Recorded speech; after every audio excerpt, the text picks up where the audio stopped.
हरे राम राम राम हरे हरे, हरे कृष्ण कृष्ण कृष्ण हरे हरे.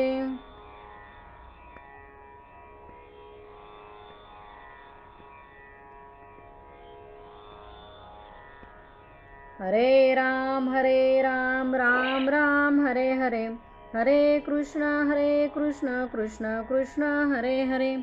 हरे राम राम हरे हरे, हरे कृष्ण कृष्ण कृष्ण हरे हरे. पुंडलीकवरधार विठ्ठल श्री ज्ञानदेव तुकाराम, पंढरीनाथ भगवान की जय. माऊली ज्ञानेश्वर महाराज की जय. जगद्गुरु तुकाराम महाराज की जय. गुरुदेव दत्त बजरंग बली की जय. सब संतन की जय. जय जय रघुवीर समर्थ. समचरण सरोजम सांद्र नीलांबुधामं, जगणविहित पाणी मंडनं मंडनानां. तरुण तुलसीमाला कंधरं कंजनेत्रं, सदय धवलहासं विठ्ठलं चिंतयामि. गुरुर्ब्रह्मा गुरुर्विष्णू गुरुर्देवो महेश्वरा, गुरु साक्षात परब्रह्म तस्मै श्री गुरुवे नमः. ब्रह्मानंदं परमसुखदं केवलं ज्ञानमूर्तिं, द्वन्द्वातीतं गगनसदृशं तत्त्वमस्यादिलक्षणम्. एकं नित्यं विमलमचनं सर्वदी साक्षिभूतं, भावातीतं त्रिगुणरहितं सद्गुरुतं नमामि. आकाशातं पतितं तोयं यथा गच्छति सागरं, सर्वदेवं नमस्कारं केशवं प्रति गच्छति. यानि कानि च पापानि जन्मान्तरकृतान्तानि च तानि तानि विनश्यन्ति प्रदक्षिणे पदे पदे. जय जय रघुवीर समर्थ. जय जय रघुवीर समर्थ. श्रीमद दासबोध दशक तिसरा स्वगुण परीक्षा, समास चौथा सगुण परीक्षा क. समास चौथा कुठला चालू आहे? सगुण परीक्षा क. आता सगुण परीक्षा क का बरं? कारण सगुण परीक्षेमध्ये दाखवलं अ दाखवला, ब दाखवला आणि क दाखवला. अ ब क. आता पुढचा ड पण आहे बरं का. पुढच्या आठवड्यामध्ये अ ब क ड पण समास आहे मला वाटतं. एक मिनिट आहे. सगुण परीक्षा ड पण आहे. त्यामुळे पहिला जो दिला दशक तिसरा समास पहिला जन्मदुःख निरूपण. मग जन्मदुःख निरूपणमध्ये समर्थ काय सांगतात की पहिल्या समासामध्ये समर्थांनी काय सांगितलंय? जन्म दुःखाचा अंकुर, जन्म शोकाचा सागर, जन्म भयाचा डोंगर चळे नायसा, जन्म कर्माची आटणी, जन्म पातकाची खाणी, जन्म काळाची जाचणी नीच नवी, जन्म जीवाचे बंधन, जन्म मृत्यासी कारण, जन्म हेची अकारण गथा गोवी. म्हणजे जन्म हे जीवासी बंधन आहे आणि जन्म हेच मृत्यूला कारण आहे. हे समर्थ पहिल्या समासामध्ये आपल्याला जन्मदुःख निरूपणमध्ये सांगतात. फार सुंदर समास आहे जन्मदुःख निरूपण पहिलाच. आणि जन्मदुःख निरूपण झाल्यानंतर सगुण परीक्षेला सुरुवात होती. मग सगुण परीक्षेमध्ये काय दाखवलं पहिल्या समासामध्ये की जन्मदुःख निरूपणमध्ये मातेच्या गर्भातली अवस्था दाखवली सगळी. गर्भामध्ये असताना कशी अवस्था असते. नाकी तोंडी वैसले मास, मस्तकाद्वारे सांडी श्वास, तोही मुजला निशेष जन्मवेळी. मग चित्त बहुत निर्बुजले, तेने आडभरी भरले, लोक म्हणती आडवे आले खांडोनी काढा, ऐसे टवके तोडले बाळके प्राण सोडिले, मातेनेही सांडिले कळीवर, दुःख पावला आपण मातेचा घेतला प्राण. मग अशी अवस्था त्या जन्मदुःख निरूपणमध्ये त्या बाळाची असते. पण त्या सगळ्या अवस्थेमधनं ते बाळ जेव्हा बाहेर येतं, त्या जन्मदुःख निरूपणाच्या त्या जन्मदुःखाच्या अवस्थेतनं, त्या गर्भवासाच्या अवस्थेतनं, गर्भवास म्हणजे नरकवास, त्या नरकवासातनं ते बाळ जेव्हा बाहेर येतं तेव्हा गर्भामध्ये असताना भगवंताशी एकरूप असतं. गर्भामध्ये असताना त्या भगवंताला म्हणत असतं, देवा सोडविसी येथून, भगवंता मला इथून सोडव, देवा सोडविसी येथून, तरी मी स्वहित करीन, गर्भवासा चुकवीन पुन्हा नये येथे, परत मी इथं येणार नाही भगवंता, मी हा गर्भवास चुकवीन, पण आता तू मला इथून सोडव. असं ते देवाला भगवंताला ते प्रार्थना करत असतं गर्भवासात असताना. आणि गर्भातनं बाहेर पडल्या काय म्हणत असते माहिती आहे का? गर्भी म्हणे सोहम सोहम, बाहेरी पडताच म्हणे कोहम. बाहेर पडल्या पडल्या म्हणते क्या क्या कवा कवा कवा, क्या क्या क्या करून ते बाळ रडत असतंय, कवा कवा मी तुला असं बोललोच नाही. म्हणजे असा हा मनुष्यदेह लबाड आहे की त्या भगवंताला सुद्धा दिलेलं वचन तो विसरतो बाहेर आल्यानंतर. आणि मग दाखवलं जन्मदुःख स्वगुण परीक्षा मध्ये दाखवलं की कसा मग बाहेर आल्यानंतर सुरुवातीला त्याला आपल्या मातेशिवाय दुसरं काहीच प्रिय वाटत नाही. स्वगुण परीक्षेच्या पहिल्या समासामध्ये दाखवलं की त्याला आपल्या मातेशिवाय दुसरं काहीच प्रिय वाटत नाही. कारण स्वर्गाची इंद्राची अप्सरा जरी आली आणि आपली माता जरी कुरूप असली तरी तो मातेकडेच झेप घेणार, कारण त्या बाळाला आईशिवाय दुसरं काहीच प्रिय वाटेना. पहिल्या समासात दाखवलं. आणि मग हळूहळू हळू लो लागला खेळाचा, आल्या गेल्या डायाचा आनंद शोकव आहे. मग ज्या वेळेला त्याला बाहेरचा मायाजाळामध्ये तो गुरफटला जातो, ज्या वेळेला त्याला मुलं भेटतात, मग ज्या वेळेला त्याला मित्रमैत्रिणी भेटतात, मग त्या मित्रमैत्रिणीच्या संगतीमध्ये आईवडिलांचं प्रेम थोडं थोडं कमी व्हायला लागतं. मग आईवडिलांनी शिकवलेलं त्याला आवडेन असं होतं. आई म्हणते बाळा जाऊ नको, इथे लागेल तिथे लागेल, पडेल दुखेल, काय होईल, हे करू नको ते करू नको. मग त्या आईने शिकवलेलं त्या बाळाला काय ते पटत नाही. मग दाखवली अवस्था, ठेच लागून पडला, मग फुटला डोळा, गेला, काय समर्थांनी दाखवलं ना त्यांच्या भाषेमध्ये की कसा मग त्याचा सगळा माज गेला, अवकळा आली, असं ते सगळं त्या समासामध्ये समर्थांनी दाखवलं आहे की मुलांच्या बरोबर खेळण्याच्या नादामध्ये हा सगळं घरदार विसरतो, आईवडिलांना विसरतो. आणि मग शेवटी काय केली तर पुढे मग मोठा झाल्यानंतर सगुण परीक्षा अमधलं चाललं आहे बरं का. आणि मोठा झाल्यानंतर मग लग्न ठरलं, मग नवरी आणली, मग नवरी घरी आणली. मग अवस्था कशी झाली, नवरी आली या घरा, अति हव्यास वाटे वरा, म्हणे मज सारखा दुसरा कोणीच नाही. आता त्याला एवढा आनंद झाला की आता म्हणतो आता माझ्यासारखा दुसरा कोणीच नाही. मग आईवडिलांना बाजूला टाकलं. मग त्या बायको पुढे त्याला सगळे फिके वाटायला लागले. मग नाती गोती तो सगळी विसरून गेला. मग फक्त बायको एके बायको, तिचा शब्द म्हणजे त्याला ब्रह्मदेवाचा शब्द झाला. असं सगुण मधलं चाललंय बरं का, माझ्या मनाचं मी सांगत नाही. सगुण परीक्षा मध्ये सगळं हे दाखवलं आहे समर्थांनी की बायको आल्यानंतर सगळी नाती दूर होतात, सगळे आई वडील सगळे बाजूला होतात. मग त्याला ते बायकोच प्रिय वाटते, आई बहीण कोणाची आणि शेमडी माझी गुणाची. मग अशी परिस्थिती तिथे होते. आणि मग ते झाल्यानंतर पुढे गेल्यानंतर सगुण परीक्षा अमध्येच शेवटी ती बायको काय होते, मरण पावते. आता बायको मरण पावल्यानंतर ती त्या बायकोला मांडीवर घेऊन ऊर बाडवायला लागला. आता माझा बुडाला संसार, आता माझा संसार बुडला म्हटला, आता मी काय जगत नाही, आता मी मरणार. मग काय झालं, समर्थ म्हणले जोगी महात्मा झाला, संसार बुडाला म्हणला. आणि मग शेवटी परत गावातले 4 लोक जमले आणि म्हणले बाबा रे की आता बायको जरी गेली तरी गेली 13व्या दिवशीच आजूबाजूचे लोक समजून सांगायला लागले की तुला आता पुढचा विचार केला पाहिजे, दुसरी बायको तुझ्यासाठी नको पण पोरांसाठी तर आणली पाहिजे, बरोबर ना. मग परत नव्याने लग्न करायला तयार झाला. आणि मग पुन्हा दुसरं लग्न, द्वितीय संबंध झाला, दुःख मागेलं विसरला, सुख मानून राहिला संसाराचे. द्वितीय संबंध झाल्यावर मागचे दुःख सगळे विसरला, पहिली पत्नीलाही विसरला गेलेल्या, नवीन बायको आली मग त्याच्यातच रमला. मग असं ते सगुण परीक्षा सगुण परीक्षा ब, आता सगुण परीक्षा झालं, ब झालं मागच्या वेळेला.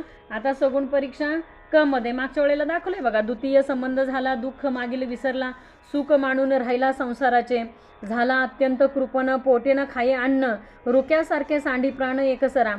म्हणजे आता इतकं कंजूस झाला, दुसरी पत्नी केल्यानंतर एवढा कंजूस झाला की पोटाला पण खायना, एवढं साठवायला लागला. आणि मग त्यानंतर दाखवलं, आता मागचा समास आपल्या महाराजांनी घेतला होता, मला वाटतं पांडुरंग महाराजांनी घेतला होता मागच्या आठवड्यात.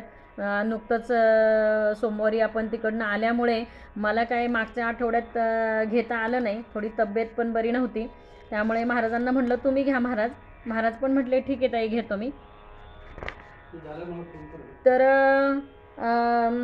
आता आपला समास आहे सगुण परीक्षा क, जन्म दुःख आपलं सगुण परीक्षा दशक तिसरा सगुण परीक्षा आणि त्याच्यामध्ये समाज चौथा सगुण परीक्षा क. आता याच्यामध्ये समर्थ काय सांगतात बघा, मागच्या समासामध्ये काय की बाबा मुलं होत नव्हती, बरोबर ना, द्वितीय संबंध झाला तरी मुलं होईनात, मुलं बाळ होईना. मग काय केलं, मुलं होण्यासाठी काय काय केले संबंधाचे सायास, राहणे घातले बहु असं, केले नारी केळे ब्राह्मणास, अन्नदाने दिदली, केली नाना कवटाले, पुत्र लोभे केली ढाले, तरी अदृष्ट फिरले पुत्र नाही, वृक्षाखाली जाऊन नाहती, फळती झाडे कापती, ऐसे नाना दोष करीती पुत्रलोभा कारणे. पुत्रलोभा कारणे काय काय केलं मागच्या समासात दाखवलं. मागच्या समासाचं चाललंय की पुत्रलोभासाठी काय काय केलं, वृक्षाखाली जाऊन नाहती, वृक्षाखाली जाऊन आंघोळ करतात, फळती झाडे करपती, ऐसे नाना दोष करीती पुत्रलोभा कारणे, सोडून सकळ वैभव त्यांचा वार्या वेधीला जीव, तरी तो पावला खंडेराव आणि कुलस्वामिनी. मग आता एवढं सगळं केल्यानंतर कुठेतरी खंडेराव आणि कुलस्वामिनी काय झाली, त्यांना प्रसन्न झाले. मागच्याच समासामध्ये दाखवलं की कुलस्वामिनी आणि खंडेराव त्यांना काय झाले, प्रसन्न झाले. आता मनोरथ पूर्ती स्त्री पुरुषे आनंदती, सावध होऊनी श्रोती पुढे अवधान द्यावे. काय सांगितलंय समर्थांनी की आता जी पुढे कथा सांगणार आहे मी, तर ती कथा तुम्ही काय करा, तर सावध होऊन ऐका. आपण 5-10 मिनटं जरा मागचा सारांश घेतला, कारण मागे काय झालं हे कळल्याशिवाय आपल्याला पुढे जाता येत नाही. त्यामुळे असं नको व्हायला की पुढचं पाठ आणि मागचं सपाट, म्हणून थोडं जन्मदुःख निरूपणपासून आपण मागच्या 2-3 समासामध्ये काय काय घडलं ते थोडक्यात आपण घेतलं. आता चालू समासाकडे आपण वळूया. तर काय सांगितलंय समर्थांनी, समाज चौथा सगुण परीक्षा क. श्रीराम समर्थ, लेकुरे उदंड झाली. आता बघा, आता काय झालं, आता मनोरथ पूर्ती स्त्री पुरुष आनंदती, सावध होऊन श्रोती पुढे अवधान द्यावे. आता स्त्री पुरुषांना का आनंद झाला, कारण मनोरथ पूर्ण झालं ना. मनोरथ काय पूर्ण झालं की आता मुलं लेकरं व्हायला लागली, लेकुरे उदंड झाली. नुसती लेकरं झाली नाही तर उदंड झाली. किती झाली, उदंड. लेकुरे उदंड झाली, तो ते लक्ष्मी निघून गेली. आता खाती तोंड वाढल्यानंतर घरात लक्ष्मी राहणार आहे का. नाना तुम्हाला ऐकू येत आहे का, तुमच्या फोनचं जरा काहीतरी करा बरं का, दाखवून घ्या. नानांना ऐकू येत आहे ना.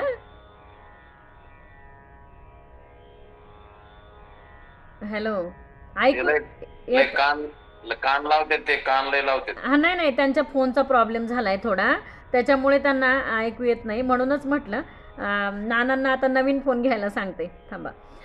लेकुरे उदंड झाली, तो ते लक्ष्मी निघून गेली, बापुडे भिकेसी लागली, खावया अन्न मिळेना. आता अवस्था काय झाली, तर लेकुरे उदंड झाली, तो ते लक्ष्मी निघून गेली. लेकरं भरपूर झाल्यानंतर लक्ष्मी कशी टिकेल. बापुडी भिकेसी लागली, खावया अन्न मिळेना. मग घरात आता अवस्था अशी झाली की काय मुलांना खायला घालायचं. नवसानी पोरं मागितली, ती पोरं एवढी झाली. आता आपल्याला म्हणजे थोडंसं हे नाही वाटेल, उदंड झाली म्हणजे काय, लेकुरे उदंड झाली म्हणजे काय. तर याच्यामध्ये नवल नाही बरं का.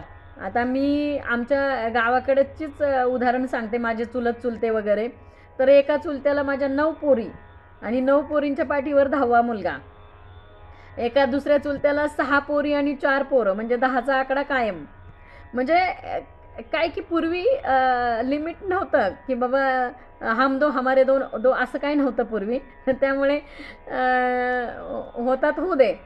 कुठे 12 15 मुलं घरामध्ये. खंडीवर पेंडी म्हणजे काय, 20 मुलं आणि त्याच्यावर एक मुलगी, 21वी. खंडीवर पेंडी त्याला म्हणायचं, 20 आणि 21. तर अशी मुलं पूर्वी असायची. तर आई आणि मुलगी एकत्रच बाळंतीण असायच्या, म्हणजे एका दुसऱ्या महिन्याच्या अंतरावर. असं ते त्यावेळेला पूर्वी असायची सगळ्या गोष्टी. आता काळ पुष्कळ बदललेला आहे आणि आपण विज्ञान युगामध्ये आता जगतोय, त्यामुळे पुष्कळ हे झालेलं आहे.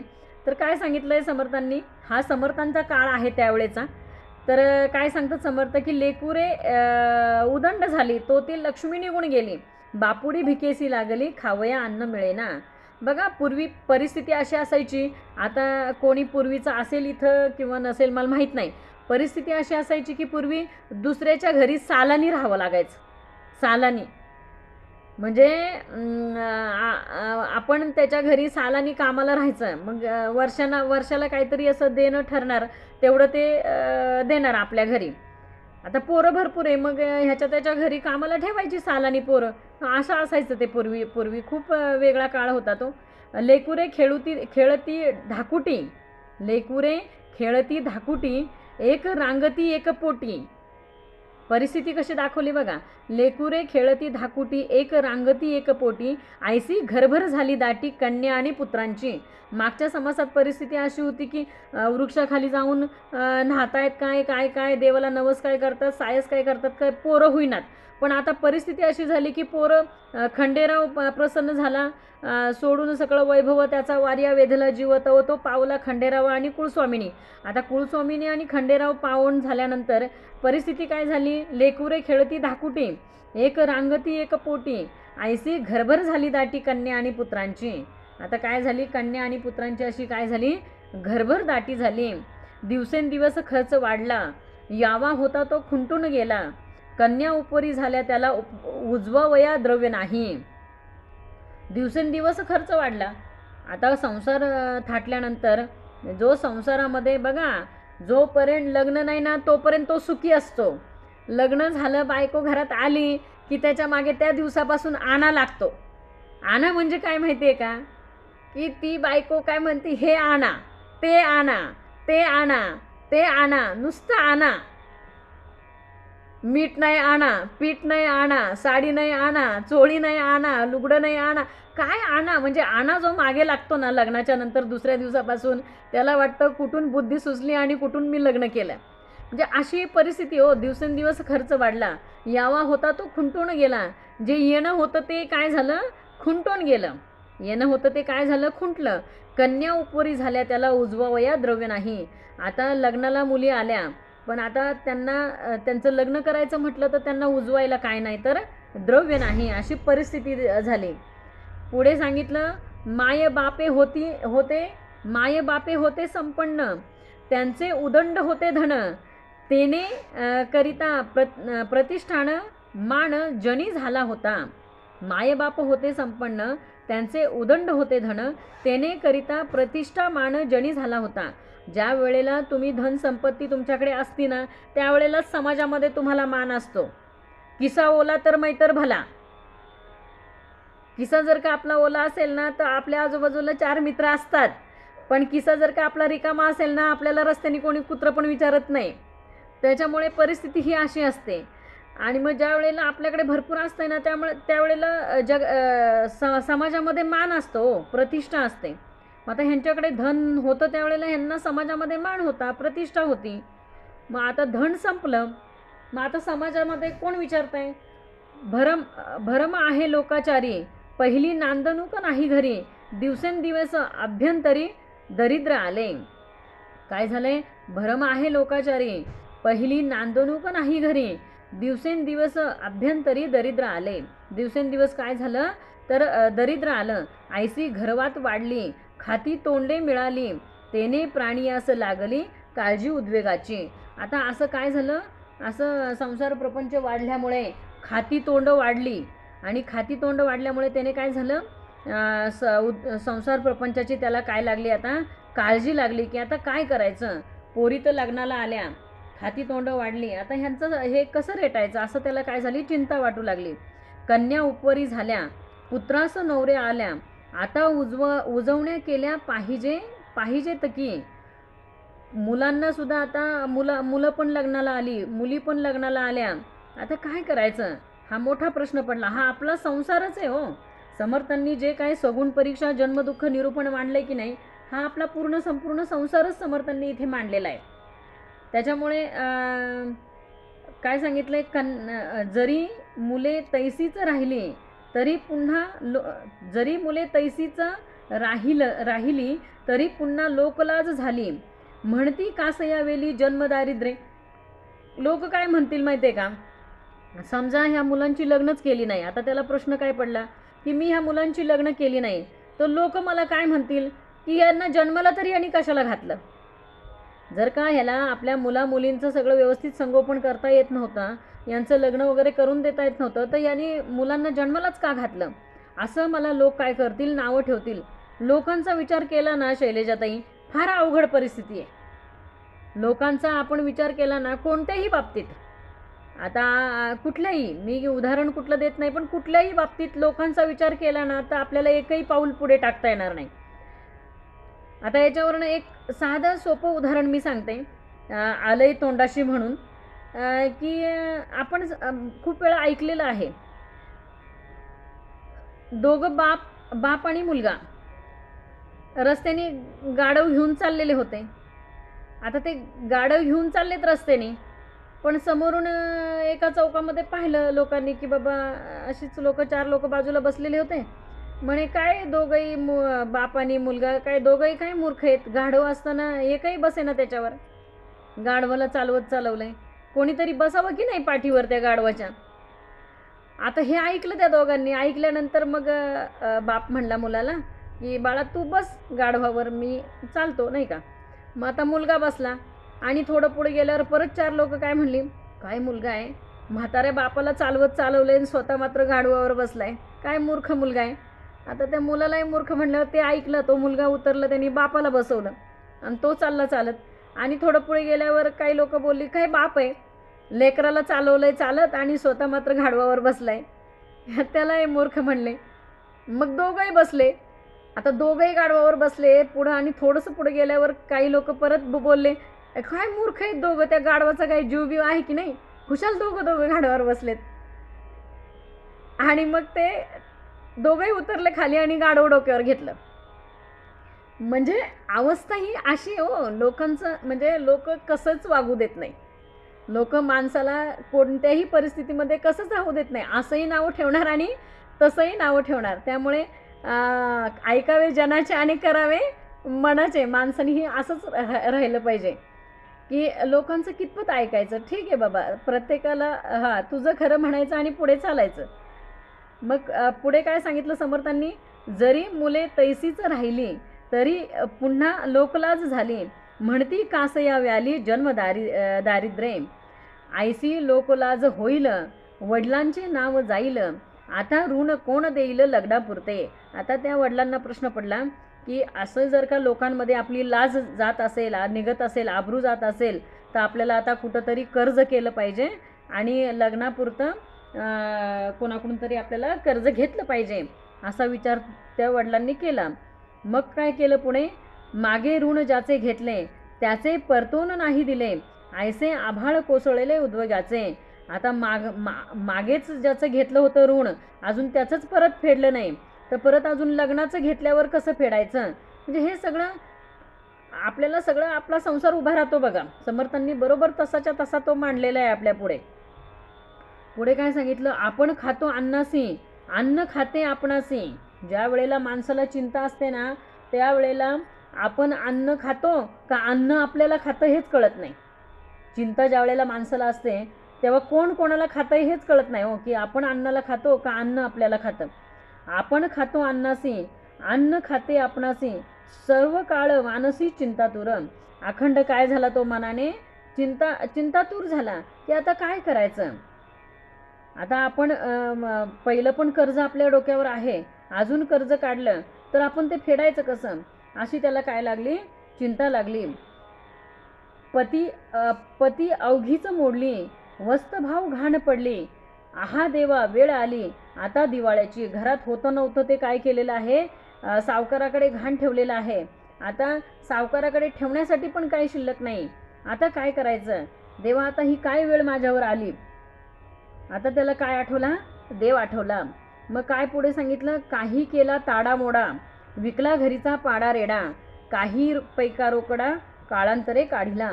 काय केलं तर बघा, अशी परिस्थिती आल्यावर शक्यतो आपल्याला माहिती आहे की परिस्थिती आल्यावर काय करतात. कुठलं तरी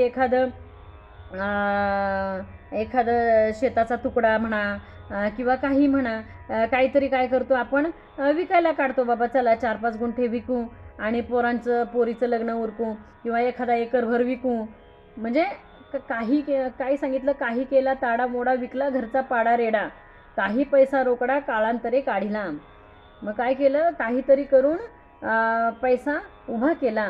ऐसे ऋण घेतले लोकिकी दंभ केले, सकळ म्हणती नाव राखिले वडिलांचे. मग आता पोरांची काय केली, लग्न केली. मग लोक काय म्हणायला लागली की बाबा कसं का होईना पण वडिलांचं नाव राखलं. पोरांचं काय केलं, मार्गी लावून दिलं. ऐसे ऋण उदंड झाले ऋणाईत वेढून घेतले, मग प्रयाण आरंभिले विदेशाप्रती. आता एवढं कर्ज झालं, मुलींची लग्न केली, एवढं कर्ज झालं. आता ते कर्ज फेडण्यासाठी गावात राहून कसं चालेल. आता गावात जे काही शेतीवाडी होती ती पण विकली. मग आता ते कर्ज फेडण्यासाठी गावात राहून कसं चालेल. मग आता कुठे निघाला हा, विदेशाला निघाला, परदेशाला निघाला. परिस्थिती बघा हो कशी आहे. आपण म्हणतो की नुसतं मातेच्या गर्भातच दुःख आहे, पण मातेच्या गर्भात दुःख आहे, गर्भातनं बाहेर पडल्यानंतर सुद्धा माणसाला शेवटच्या क्षणापर्यंत मरेपर्यंत दुःखच आहे. मरेपर्यंत प्रत्येक दिवस आणि प्रत्येक क्षण आकाशाचा आहे, दुःखाचाच आहे. म्हणून काय सांगितलंय बघा, ऐसे ऋण उदंड झाले ऋणाईत वेढून घेतले, मग प्रयाण आरंभिले विदेशाप्रती. आता काय म्हणतो, आता कुठेतरी 4 पैसे कमवायला विदेशाला गेलं पाहिजे. 2 वर्षे बुडी मारली. मग 2 वर्ष बुडी मारली म्हणजे काय की 2 वर्ष गावाला तोंडच दाखवलं नाही हो. 2 वर्ष बुडी मारिली, नीच सेवा अंगीकारली. मग आता दुसऱ्या परदेशात गेल्यानंतर नोकरी म्हटल्यानंतर त्या साहेबांनी सांगेल ते त्याचे बूटसुद्धा स्वच्छ केले पाहिजेत हो, त्याच्या चपलासुद्धा स्वच्छ केल्या पाहिजेत. तो म्हणला माझी चपला डोक्यावर घेतो, त्या पण घेतल्या पाहिजे ज्याची आपण चाकरी करतो. म्हणून बघा आपले संत लोक नेहमी सांगतात की जो समर्थ पण म्हणतात, जो अन्न देतो उदरासी शरीर विकावे लागे त्यासी. जो आपल्या उदराला अन्न देतो, शरीर आपल्याला त्याला विकावं लागतंय की बाबा सांग, तू महिन्याची चाकरी तुझी केल्यानंतर जो काय पगार देतो त्यासाठी आपण काय करतो, जो अन्न देतो उदराशी शरीर विकावे लागे त्यासी, बा जेणे घातले जन्मासी त्यासी कैसे विसरावे. ज्याने आम्हाला जन्माला घातलंय, ज्या भगवंतानी आपल्याला जन्म दिला त्याला आपण विसरतो, जो अन्न देतो उदरासी. म्हणून काय सांगितलंय बघा, 2 वर्ष बुडी मारली. 2 वर्ष काय केली, 2 वर्ष गावाला तोंडच नाही दाखवलं, बायकुला पोरांना कोणाला तोंड दाखवलं नाही. 2 वर्ष बुडी मारिली, नीच सेवा अंगीकारली. शरीरे आपदा भोगिली अतिशयशी.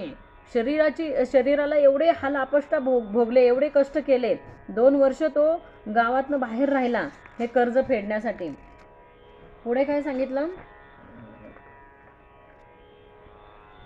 काही मिळविले विदेशी, जीव लागला मनुष्यापासी, मग पुसोनिया स्वामीसी मुरडता झाला. स्वामी म्हणजे कोण, ज्याच्या घरी चाकरी करतोय त्याला आता स्वामी म्हणायची वेळ आली, कारण आपण चाकर आहे ना त्याचे. मग आता त्या काही मिळविले विदेशी, जीव लागला मनुष्यापासी. आता काही थोडंफार साठवलं पुंजी, आता जीव कुठं लागला, बायका पोरांकडे लागला. 2 वर्ष झाले, आता घरी जाऊन बायका पोरांना भेटलं पाहिजे. म्हणून त्या मालकाला विचारलं, आपण जसं आहे तसं ही सुद्धा एक कथाच आहे, त्याच्यामुळे मी बाकीचे काही उदाहरणं ह्याच्यामध्ये घेतच नाही, कारण ही पण गोष्ट रूपातच चालू आहे. त्याच्यामुळे आपण हे प्रत्येक ओवीच घेऊन पुढे जातोय. तर काय सांगितलं बघा, काही मिळविले विदेशी, जीव लागला मनुष्यापासी, मग पुसोनिया स्वामीशी मुरडता झाला. मग आता त्या मालकाला विचारून काय झालं, आता म्हणला मी आता घरी जाऊन येतो. तव ते अत्यंत पिडाविली, वाट पाहत बैसली, म्हणते दिवस गती का लागली, काय करणे देवा. आता तो घरी निघाला, पण घरची मंडळी त्याच्या वाटेकडे डोळे लावून बघत बसली होती, कारण 2 वर्ष झालं हा इकडे फिरकला नाही. आता आम्ही काय खावे, किती उपवासी मरावे, ऐसियाचे संगतीस देवे, कापा घातले अम्मासी. बघा आता बायको काय म्हणते, बायकोचे पोरांचे डोळे कुठं लागलेत, नवऱ्याकडं काही कधी गठोडं घेऊन येतोय, गाठोडं घेऊन कधी येतोय, इकडं डोळे लागले बरं का त्या बायकोचे पोरांचे. आणि ती बायको काय म्हणते, आता आम्ही काय खावे, किती उपवासी मरावे, ऐसिया संगतीस देवे कापा घातले आम्हासी. जशी तुकाराम महाराजांची आवडी म्हणायची ना की याच्या म्हणजे हा नवरा कशाला माझ्या पदरात टाकला, बापानी माझ्या माये बापे बरे नाही केले, पदरी बांधिले कुणाच्या म्हणायची ना आवडी म्हणायची ना आवली, पदरी बांधिले भिकाऱ्याच्या माझ्या माये बापे बरे नाही केले, पदरी बांधिले. वनिता मावशी कोणाच्या? गरीबाच्या भिकाऱ्याच्या का गरीबाच्या? गरीबाच्या. असू द्या, थोडं इकडे तिकडे चालायचंच. तर कसं होतं की अगदी 70-75 वयाची जरी आजी झाली की नाही, गंमत सांगते, एक गमतीचा भाग म्हणून सांगते, 70-75 वयाची आजी झाली ना तरी पण ती तिच्या नवऱ्याला म्हणते तुमच्यापेक्षा चांगलं मागणं आलं होतं मला. काय म्हणते? तुमच्यापेक्षा चांगलं मागणं आलं होतं मला, पण कुठून माझं नशीब फुटकं आणि मी तुमच्या पदरात पडले. म्हणजे आयुष्यभर काही झालं तरी त्या देवाला, बापाला, सगळ्यांना दोषच देत असतात हो. मग काय सांगितलं, आता आम्ही काय खावे, किती उपवासे मरावे, ऐसिया संगतीस देवे काबा घातले आम्हासी. देवा काय ह्याच्या संगतीला मला घातलं, किती उपवास आता किती काढायचा, असं ती बायको आणि पोरं म्हणतात. ऐसे आपुले सुख पाहती. प्रत्येकजण काय करतो माहिती आहे का, की मी कसा सुखी होईल, ऐसे आपुले सुख पाहती. पण सुख कुठे आहे हो? सुख सुख म्हणत आहे, सुखाच्या पाठीमागं लागलं ना तर सुख भेटतंय का कुठं? सुख सुख म्हणत आहे, दुःख ठाकून आले. सुख म्हणता म्हणता कधी दुःख पुढं समोर येत आहे हे आपल्याला पण कळत नाही. मग सुखासाठी तळमळ जर का असेल ना तर कुठं जायला पाहिजे? आता आपण जाऊन आलो की नाही. सुखासाठी करीसी तळमळ, तरी तू पंढरीसी जाय एक वेळ, बरोबर ना. मग तू अवघाच सुखरूप होसी. सुखासाठी जर का एवढी तळमळ करत असशील तर त्या पंढरपुरामध्ये त्या पांडुरंगाकडे एक वेळ तरी जाता आलं पाहिजे. मग तू अवघाच सुखरूप होसी आणि जन्मोजन्मीचे दुःख विसरसी. अहो काय सुख आहे हो, म्हणजे किती पण कष्ट पडू द्या, अगदी 100 माणसाचा स्वयंपाक करायला लागला ना तरी ते कष्ट वाटत नव्हते, आनंद वाटत होता. एवढा आनंद वाटत होता की काय हा सुख सोहळा स्वर्गी नाही. हा जो सुख सोहळा आहे ना तो स्वर्गामध्ये नाही हो. जो आपण उपभोगतो या पृथ्वीवर तो स्वर्गामध्ये त्या देवांना तरी आहे का? पंढरीची वारी त्यांना आहे का हो? आपण जे 18-19 दिवस आपण जे पायीवारी पंढरपुरापर्यंत केली तर ती स्वर्गातल्या देवांना तरी आहे का? नाही, त्यांना सुद्धा नाही हो. हा सुख सोहळा स्वर्गी नाही. म्हणून तुकाराम महाराज नेहमी सांगतात, लागून या पाया विनवितो तुम्हाला, कर टाळी बोला मुखी नाम. अगदी मी तुमच्या पायाला हात जोडून सांगतो की काय करा, तर हाताने टाळी वाजवा आणि मुखाने भगवंताचं नाम घ्या. त्याने काय होईल? मग तू काय होशील? अवघाच सुखरूप होशी आणि जन्मोजन्मीचे दुःख विसरसी. जन्मोजन्मीचे दुःख विसरायचं असेल तर अखंड भगवंताचं नामस्मरण मुखामध्ये आलं पाहिजे. मग काय सांगितलंय बघा पुढे, कुठे होतो आपण? ऐसे आपुले सुख पाहती, परी त्याचे दुःख नेणती. म्हणजे प्रत्येकजण काय करतोय? आपलं सुख पाहतोय हो, पण त्याला तिथं किती कष्ट आहेत, त्याला लोकांच्या दारात किती कष्ट करावे लागले, किती नीच काम करावं लागलं, हे त्याचं दुःख कोणी पाहत नाही. ऐसे आपुले सुख पाहती, परी त्याचे दुःख नेणती आणि शक्ती गेली अंती, कोणीच कामा न येती. बघा आता सुद्धा परिस्थिती आपण अजूनही खेडेगावची जी काही आपल्या भागातली लोक आहेत तर ते मार्केट यार्डला बघा हमालीची कामं करतात.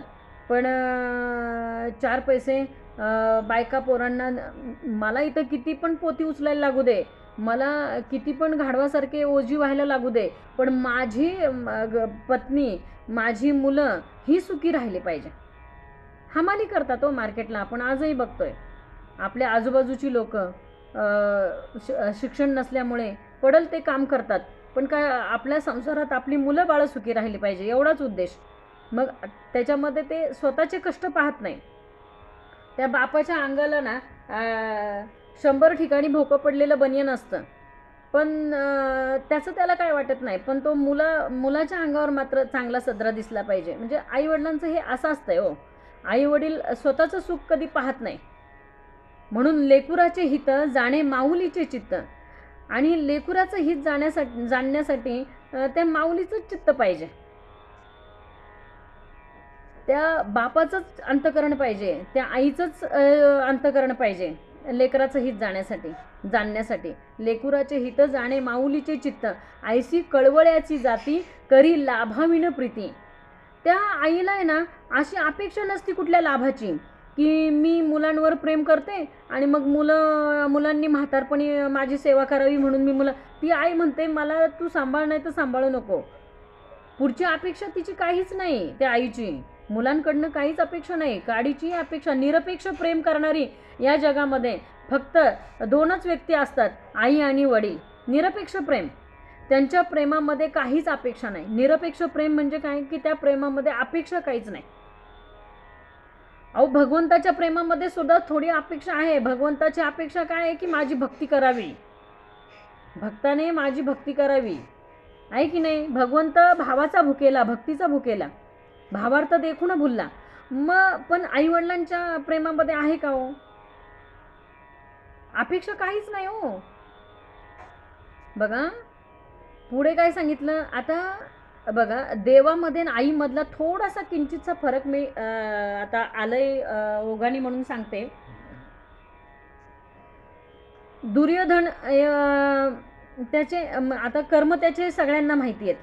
दुर्योधनाचे कर्म कसे होते ते सगळ्यांना माहिती आहे, की पांडवांना त्यांनी कसा त्रास दिला किंवा त्याची वृत्ती कशी होती, हे सगळ्यांना माहिती आहे. आता एवढा वाईट तो दुर्योधन, पण त्या आईनी, त्या गांधारीनी शेवटपर्यंत त्याला म्हणजे कसा तो विजयी होईल किंवा कसा माझ्या बाळाला कसं मला सांभाळता येईल किंवा कसं त्याला हे करता येईल, हेच तिने पाहिलं. शेवटच्या क्षणी अगदी तिने ती डोळ्यावर पट्टी बांधलेली होती, तर ती शक्ती ती शेवटच्या क्षणी काय बोलली त्याला, की तू नग्न माझ्यासमोर ये, तू काय कर, नग्न माझ्यासमोर ये, एकही वस्त्र अंगावर घालू नको. कारण तिला माहीत होतं की डोळ्यावरचं ती पट्टी काढल्यानंतर ती जी शक्ती आहे ना डोळ्यातली, ती शक्ती पूर्ण त्याच्या शरीरावर पडल्यानंतर, त्याचं शरीर वज्राचं झाल्यानंतर त्याला कोणीच मारू शकत नाही. म्हणजे हे आईचं अंतकरण आहे, हे आईचं अंतकरण आहे, की माझ्या शेवटपर्यंत आई काय करत असते, त्या मुलांचं रक्षण करत असते, जन्माला घातलेल्या. मग तो कसाही असू दे, तो आईला आपण काय म्हणतो, आईला साप पण वालाय. म्हणजे तिला कसाही, अगदी लंगडा असू दे, पांगडा असू दे, मुका असू दे, बहिरा असू दे, कसंही असू दे, कुठलाही मुलगा असू दे, पण तो आईला किती प्रिय असतो. मग हा दुर्योधन एवढा दुष्ट बुद्धीचा होता, दुष्ट वृत्तीचा होता, तरी पण तो तिला किती प्रिय होता. तिने नग्न बोलवला, पण भगवंताने तिथं चातुर्य काय वापरलं, की अरे नाही, ह्याचं जर का पूर्ण शरीर वज्राचं झालं तो हा पांडवांना भारी पडेल, मग आपण काहीतरी युक्ती केली पाहिजे. मग आई ही भगवंतापेक्षा श्रेष्ठ आहे, आईचं अंतकरण हे भगवंतापेक्षाही श्रेष्ठ आहे, समजून घ्या. त्या भगवंताने विचार काय केला, की नाही मला पांडवांचं रक्षण करायचं आहे, त्यामुळे ह्याचं पूर्ण शरीर वज्राचं होऊन चालणार नाही. मग आता काय केलं पाहिजे, तर ह्याला काहीतरी आपण युक्ती केली पाहिजे. मग बघा भगवान श्रीकृष्णाने काय केलं, दुर्योधनाला सांगितलं, अरे दुर्योधना, एवढा म्हणजे तू काही लहान नाहीस आता, अशा एवढ्या तारुण्यामध्ये अवस्थेमध्ये आईसमोर असं पूर्ण नग्न कोण जातं का, निदान त्या ठिकाणी तरी तू काहीतरी लाव ना. म्हणजे तेवढं झाकायला सांगितलं त्यांनी, मांडीच्या वरचा भाग, मांडीच्या वरचा भाग तेवढा झाकायला सांगितला दुर्योधनाला, आणि ते त्याला पटलं. म्हणलं आता कसं जायचं आईसमोर, नाही का असं. आणि मग तेवढं झाकलं, मग तेवढंच राहिलं, बाकी सगळा वज्राचा झाला तो, पण तेवढं राहिलं ना. आणि मग बरोबर ज्या वेळेला गदायुद्ध चालू होतं भीमाचं आणि दुर्योधनाचं, त्यावेळेला बरोबर खुनेनी सांगितलं भीमाला की कुठं मारायचं ते. कारण ह्याला माहिती आहे ना, ज्यांनी कारस्थान केलं त्याला माहिती आहे की कुठं मारल्यानंतर हा मरणार आहे. आणि बरोबर भीमाला सांगितलं की कुठं तुला घात हे करायचं आहे. कुठे मारायचे. मग बघा हे असं असतं हो, म्हणजे आईचं अंतकरण आहे ना, आईचं अंतकरण देवापेक्षाही तिचं कसं अंतकरण आहे की ती आपल्या मुलाचा विचार करते. म्हणून काय सांगितलंय पुढे, असो ऐसी वाट पाहता दृष्टी देखिला अवचिता मुले धावती ताता भागलासी म्हणून. मग बघा अशी वाट पाहून पाहून 2 वर्ष त्या आईनी आणि मुलांनी काय केली, वडिलांची वाट पाहिली. आमचे वडील येतील, आमचे वडील येतील, अशी 2 वर्ष वाट पाहून पाहून ती थकली ती मुलं, आणि शेवटी एकदाचे ते त्यांचे बाबा त्यांच्या दृष्टीला पडले. आता असो ऐसी वाट पाहता दृष्टी देखील अवचिता मुले धावती ताता भागलासी म्हणून. वडील आले म्हणून धावत धावत मुलं काय झाली, त्या वडिलांना येऊन मिठी मारली, बिलगली. पुढे सांगितलं श्री देखून आनंदले. बायकोलाही काय झाला, अति आनंद झाला की बाबा आता आमचे काय थोडं तरी आमचे दिवस आता काय होतील, सुखाचे येतील. पुढे काय म्हणते ती, स्त्री देखून आनंदली म्हणे आमची दैन्य फिटली. बघा पुढे दाखवलं काय म्हणते, आता आमची दैन्य फिटेल. तव एर दिदली गाठोडी हाती. त्यावेळेला त्यांनी काय केलं, आणलेली गाठोडी त्या बायकोच्या हाती दिली. सकळांचा आनंद झाला म्हणती आमुचा वडील आला तेने तरी आम्हाला अंग्या टोप्या आणल्या. काय केलं ते वडिलांनी, आम्हाला अंगडा आणि टोपडा आणला, असं सगळ्यांना आनंद झाला. ऐसा आनंद 4 दिवस सवेची मांडली कुसमस. आता हा आनंद किती दिवसाचा हो, कोणत्याही गोष्टीचा आनंद झाला तरी तो आनंद किती दिवसाचा असतो. शैलेजाताई किती दिवसाचा आनंद असतो, काही अगदी तुम्ही 4 कोटीच्या बंगल्यात जा, तो आनंद किती दिवसाचा, क्षणिक असतो. क्षणिक. संसारातला आनंद आहे ना, संसारातला आनंद क्षणिकच असतो. आपण अगदी मोठा आहे ना 4 कोटीच्या बंगल्यात जरी गेलो तरी तो आनंद तेवढ्या पुरता 4 दिवसाचा. नंतर 5व्या दिवशी म्हणती बाई 2 रूमच्या घरात होते तेच बरं होतं, एवढं कोणी झाडावं आणि एवढं कोणी लुटावं आणि एवढं कोणी पुसावं. म्हणजे आनंद हा क्षणिकच असतो, कोणत्याही गोष्टीचा आनंद क्षणिक असतो. पण खरा आनंद कुठे आहे तर त्या भगवंताच्या चरणी खरा आनंद आहे हो. म्हणून काय सांगितलंय बघा, आनंदाच्या डोही आनंद तरंग. मग कुठल्या डोहामध्ये बुडल्यानंतर आनंद मिळेल. हा संसाराचा डोह आहे ना, याच्यामध्ये आनंद कधीच नाही हो. हा संसार म्हणजे महापूर, माझी जयचरे अपार डंकू धावती विकाळ काळ सर्प. संसार म्हणजे महापूर आहे. या संसारामध्ये किती किती किती किती केला नेटका तरी तो फिका होत जातच आहे. समर्थांनी सांगितले हा नेटका किती पण कर, याला किती पण ठिगळ लाव, इथं ठिगळ लावलं ना तो तिथे परत फाटणार आहे, तिथं ठिगळ लावलं की आणि तिसरीकडे फाटणार आहे. कितीही केला नेटका तरी तो फिका होत जातच आहे. संसार मुळीच नासका, हा मुळीच नासका आहे, मुळातच हा नासका आहे. मग नाशिवंतासाठी कशाला 8 तास करायचा. मग 8 तास आपल्याला शाश्वत परब्रह्मासाठी, शाश्वत सुखासाठी आपल्याला 8 तास करता आला पाहिजे. म्हणून सांगितला ऐसा आनंद 4 दिवस सवेसी मांडली कुसमुस. आता 4 दिवस आनंद झाला, परत कुजबूज करायला लागले होते घरातले, कुजबूज करायला लागले. काय कुजबूज करायला लागले माहिती आहे का शैलेशदाई, पुढे गंमत आहे. काय कुजबूज करायला लागले माहिती आहे का, ऐसा आनंद 4 दिवस सवेसी मांडली कुसमुस म्हणती हे गेली आम्हास पुन्हा आपदा लागते. काय म्हणले म्हणतायत घरातले माहिती आहे का, जे आणलंय ना ते संपल्यावर काय करायचं, अशी कुजबूज सुरू झाली. जे यांनी कमवून आणलंय ना तर ते संपल्यावर काय करायचं आम्ही. मग आता पुढे काय सांगितलंय बघा, म्हणून आणले ते असावे, म्हणून जे आणलंय ना ते असू द्या, येणे मागू ते विदेशास जावे. म्हणजे त्याला काय सुख नाही हो. त्याला काय म्हणतायत, आता जे तू गाठोडं आणलंय ना ते असू दे, आता ते संपेपर्यंत तू इथं थांबू नको, तू परत आता निघ. म्हणजे 2 वर्ष तो बाहेर होता तरी पण आता आणलंय ते आमच्यासाठी ठेव इथं, आणि तू परत आता कुठं जा, विदेशाला जा. म्हणून आणले ते असावे, येणे मागू ते विदेशास जावे.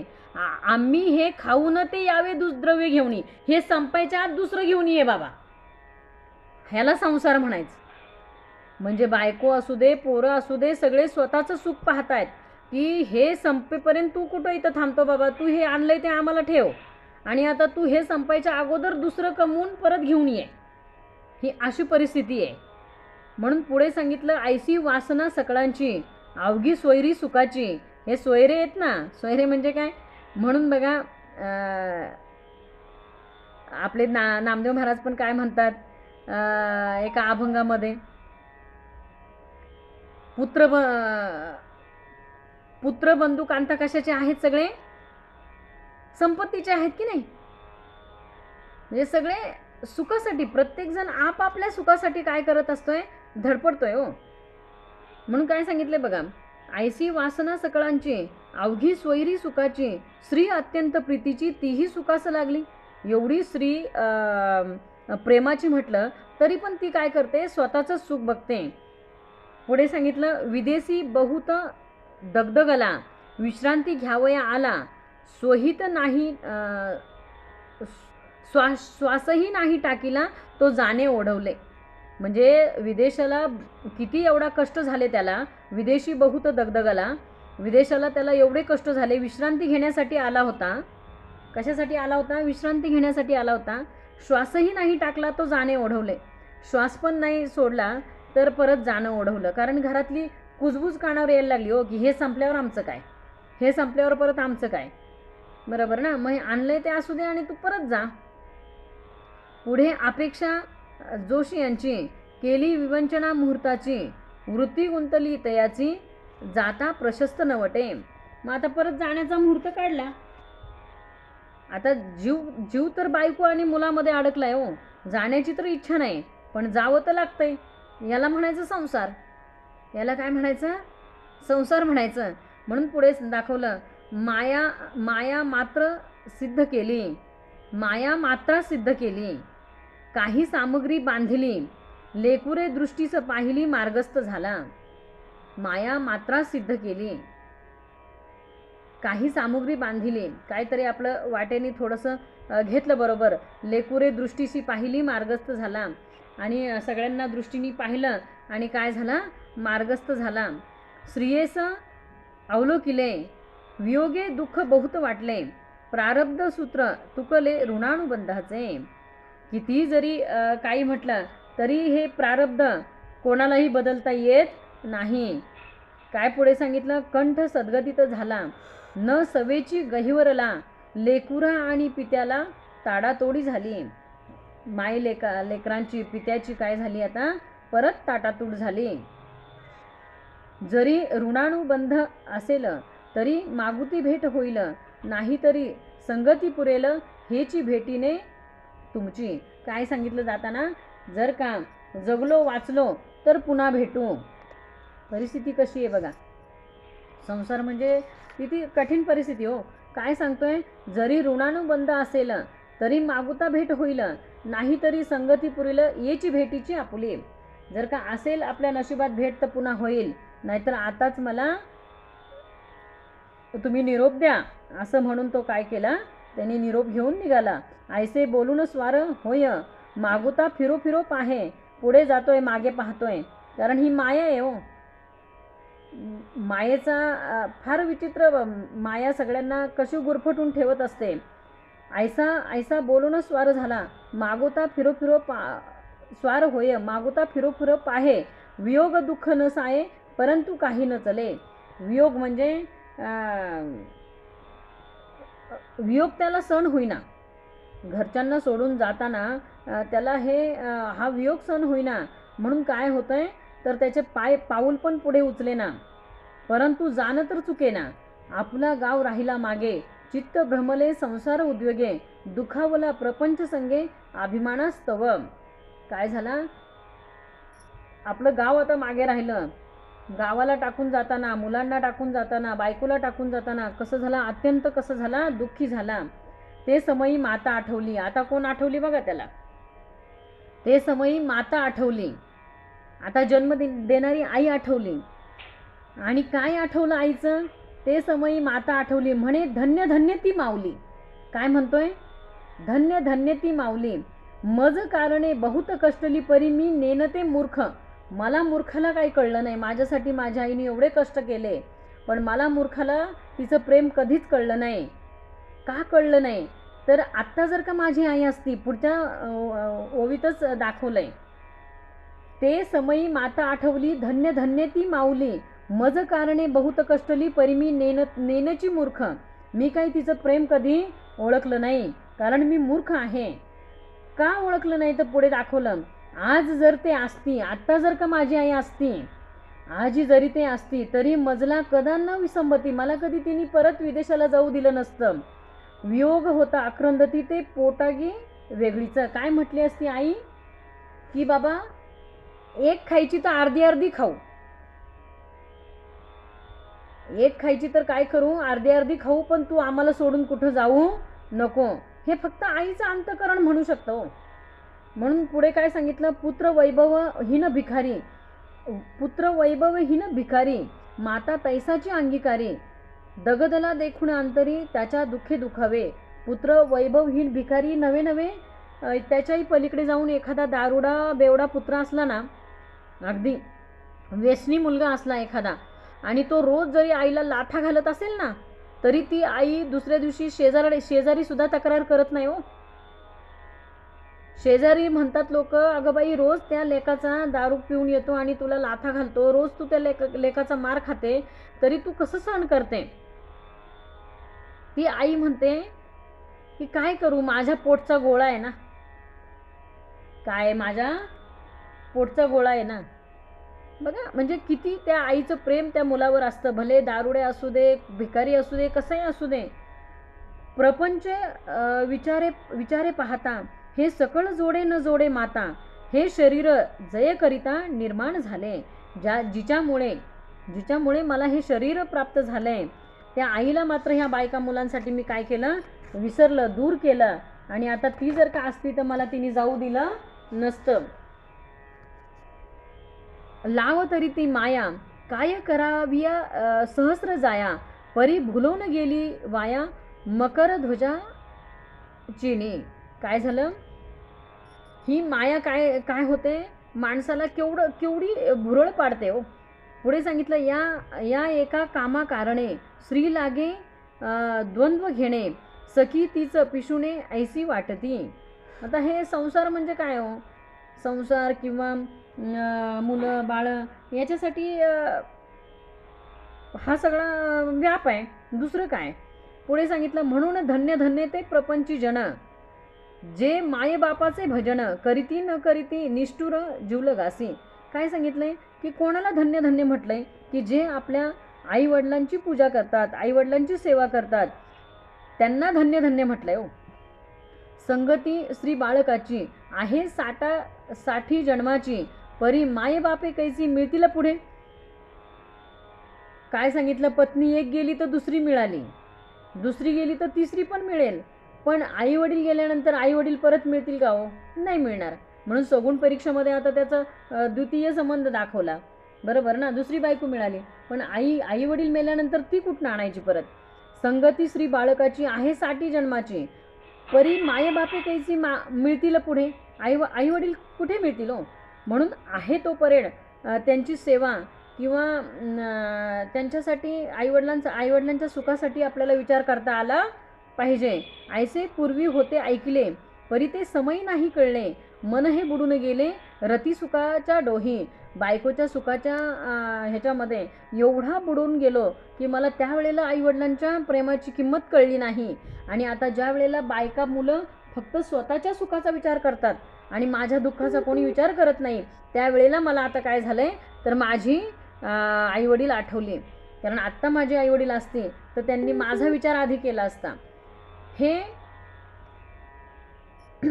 हे सुखी वाटती परी पिशुने, मिळाली वैभवा कारणे, रीते जाता लाजीरवाणे अत्यंत वाटे.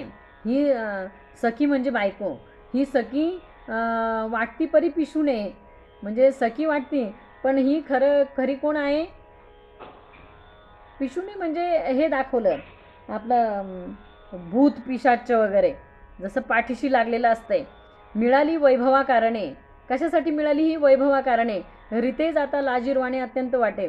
म्हणजे प्रत्येक वेळेला बायकोला काय वाटत असते की काहीतरी माझ्यासाठी आणलं पाहिजे, काहीतरी माझ्यासाठी आणलं पाहिजे. हां, रिकाम्या हाताने गेलेलं आवडत नाही हो घरामध्ये. प्रत्येक वेळेला जे दिवसभर ऑफिसला जॉब करतात नवरे, ते सुद्धा घरी जाताना बिचारे कुठंतरी काहीतरी वाटेत भाजी घे, काय कर आणि घरी जाऊन द्यायची, कुठं खायला घे, काय घे, काहीतरी घेऊन घरी गेलं पाहिजे. रिकाम्या हाताने गेलं तर काय बघणार आपल्या हातात बायको आणि पोरं. म्हणजे ही असा संसार आहे हो, याला म्हणायचं संसार. आता भलतैसे करावे, परिद्रव्य मिळवून न्यावे, रीते जाता स्वभावे दुःख आहे. रिकाम्या हाताने गेलं तर काय दुःखच आहे हो. ऐसी व्यवर्धना करी, दुःख वाटे अंतरी, चिंतेची या महापुरी बुडवून गेला. आता काय झाला, चिंतेच्या महापुरामध्ये बुडून गेला. संसार हाच चिंतेचा महापूर आहे हो.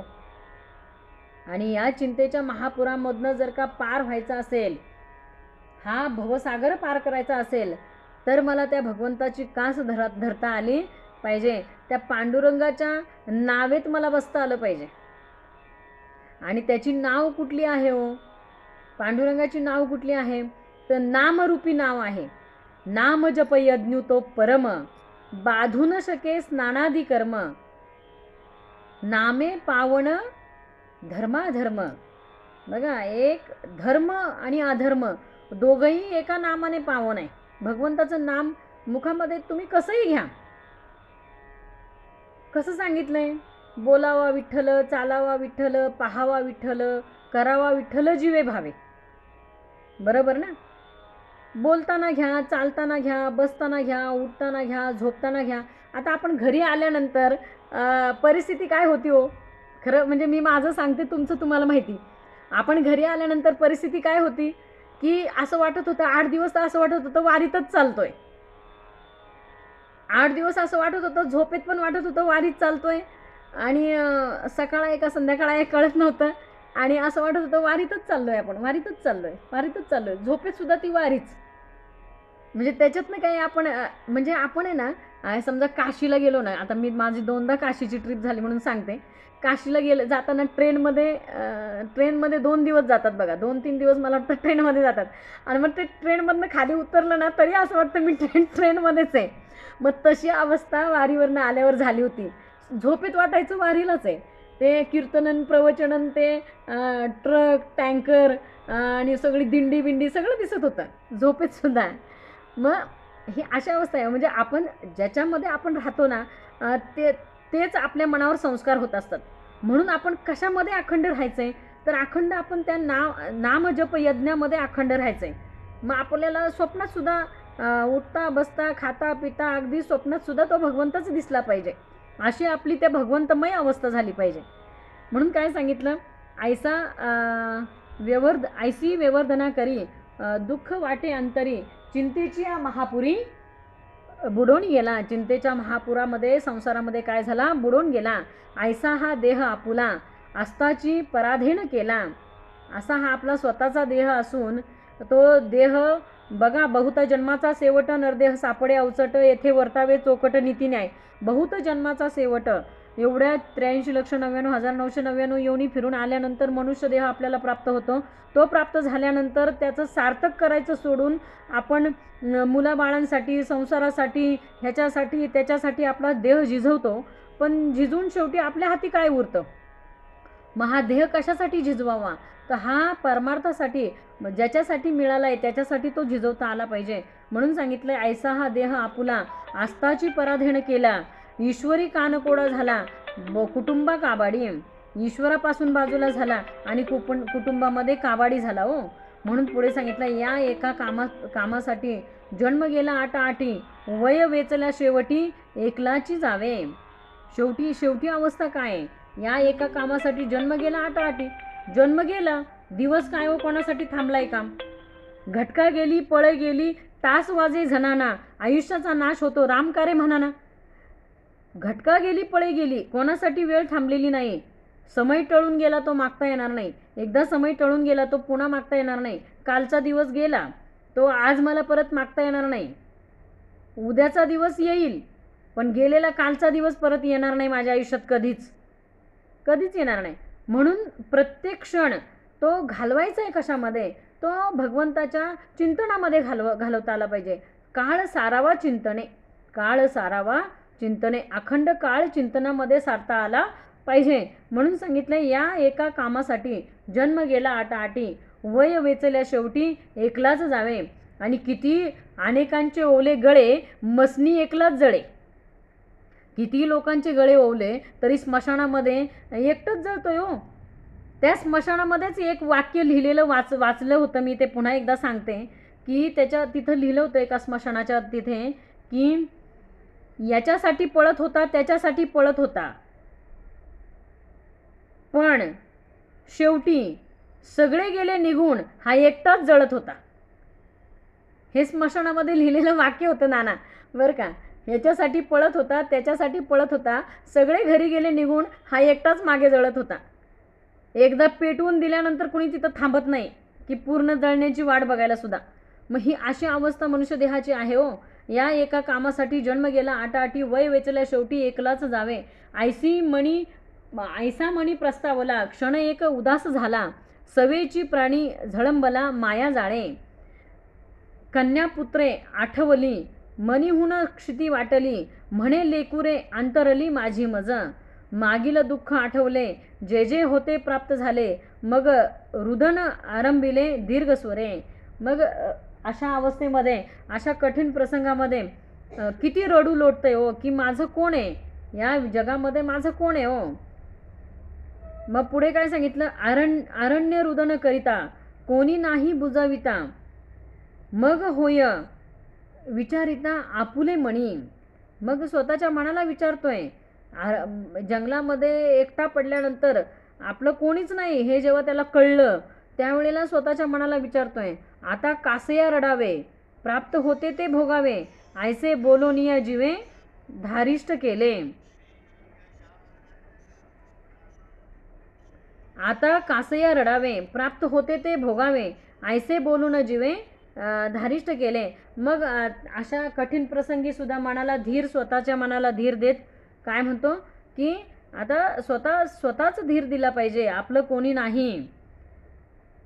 ऐसा दुखे दगदगला, मग विदेशाप्रती गेला, पुढे प्रसंग वर्तला तो सावध ऐका. आता पुढचा समास आहे ना तो सोगुण परीक्षा ड आहे. आता अजूनही याची इतकी बिकट परिस्थिती पुढच्या समासामध्ये दाखवणार आहेत. म्हणजे या समासात थोडंसं कमी दाखवलंय, पण पुढच्या आता शेवटच्या सगुण परीक्षा ड मध्ये ना याच्याहीपेक्षा कठीण परिस्थिती आहे शेवटची. तर ती ऐकण्यासाठी पुढच्या मंगळवारी सर्वांनी हजर राहावे अशी मी सर्वांना विनंती करते. आणि आपण इथे आता थांबूया. इति श्री दासबोधे गुरु शिष्य संवादे सगुण परीक्षा नाम समाज चौथा. जय जय रघुवीर समर्थ. आता विश्वात्मके देवे, येणे वाग्यज्ञ तोषावे, तोषोणी मज द्यावे पसाय दान हे. जे खळांची व्यंकटी सांडो, तया सत्कर्मी रती वाढो, भूता परस्परे पडो मैत्र जीवांचे, दुरितांचे तिमिर जावो, विश्वस्वधर्म सूर्य पाहो, जो जे वांचिल तो ते लाहो प्राणी जात. वर्षत सकळ मंगळी, ईश्वर निष्ठांची मांदियाळी, अनवर्त भूमंडळी भेटो तू तयावता. चला कल्पतरूचे आरव, चेतना चिंतामणीचे गाव, बोलती जे अर्णव पियुषांचे, चंद्रमे जे अलांछन, मार्तंड जे तापहीन, ते सर्वाही सदा सज्जन सोयरे होतू. किंबहुना सर्व सुखी पूर्ण होऊनी तिही लोकी, भजी जो आदिपुरुखी अखंडित, आणि ग्रंथ उपजीविये विशेषी लोकीये, दृष्टादृष्ट विजय होवा वेजी. एथ म्हणे श्री विश्वेश्वरा हो, हा होईल दान पसाओ, येणेवरे ज्ञानदेव सुखिया झाला, येणेवरे ज्ञानदेव सुखिया झाला, येणेवरे ज्ञानदेव सुखिया झाला. पुंडलिक वरदार विठ्ठल श्री ज्ञानदेव तुकाराम. पंढरीनाथ भगवान की जय. माऊली ज्ञानेश्वर महाराज की जय. जगद्गुरु तुकाराम महाराज की जय. गुरुदेव दत्त बजरंग बली की जय. सब संतन की जय. जय जय रघुवीर समर्थ. रामकृष्ण हरी.